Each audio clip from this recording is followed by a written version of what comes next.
मानस भवन में आर्यजन जिसकी उतारे आरती, भगवान भारत वर्ष में गूंजे हमारी भारती। हो भद्र भावोद्भाविनी भारती हे भवगते, सीतापते सीतापते गीतामते गीतामते। सभी को प्रणाम।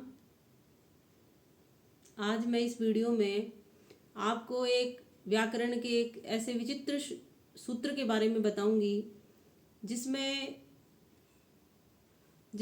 अर्थ में भिन्न बिल्कुल ही अलग अलग 3 शब्दों को एक ही सूत्र में पिरोया गया है।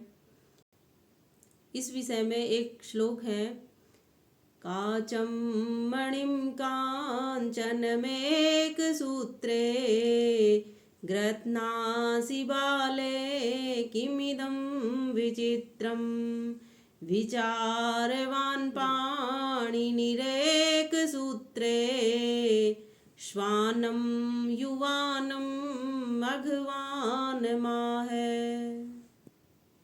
इस श्लोक में ये बताया गया है कि एक बार एक बालिका काचम मणिम कांचनम, कांच के मणियों को और मणि को और सोने के मणियों को एक ही सूत्र में पिरो रही थी। यानी कांच, मणि और सोने को एक ही सूत्र में पिरो रही थी।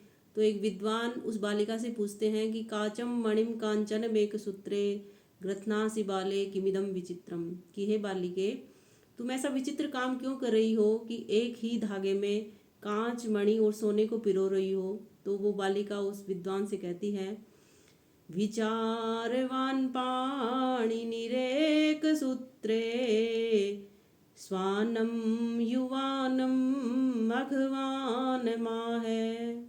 वह बालिका उन विद्वान से बोली कि हे विद्वान, उन विचारवान पाणिनि को देखिए जो एक ही सूत्र में स्वान, युवान और मघवान, यानी स्वन, युवन और मघवन। स्वन का मतलब होता है कुत्ता, मघवन का मतलब होता है इंद्र और युवान का मतलब होता है जवान। युवन शब्द का मतलब होता है जवान।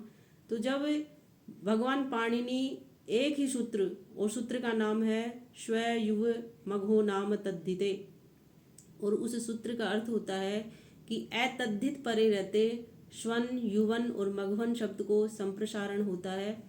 तो वो बालिका उन विद्वान से कहती है कि हे विद्वान, मैं इतना विचित्र काम नहीं कर रही हूँ, बाकी विचित्र काम तो उन विद्वान पाणिनि जी ने किया है जिन्होंने एक ही सूत्र में श्वन माने कुत्ता, युवन माने जवान और मघवन माने इंद्र को एक ही सूत्र में पिरो दिया है।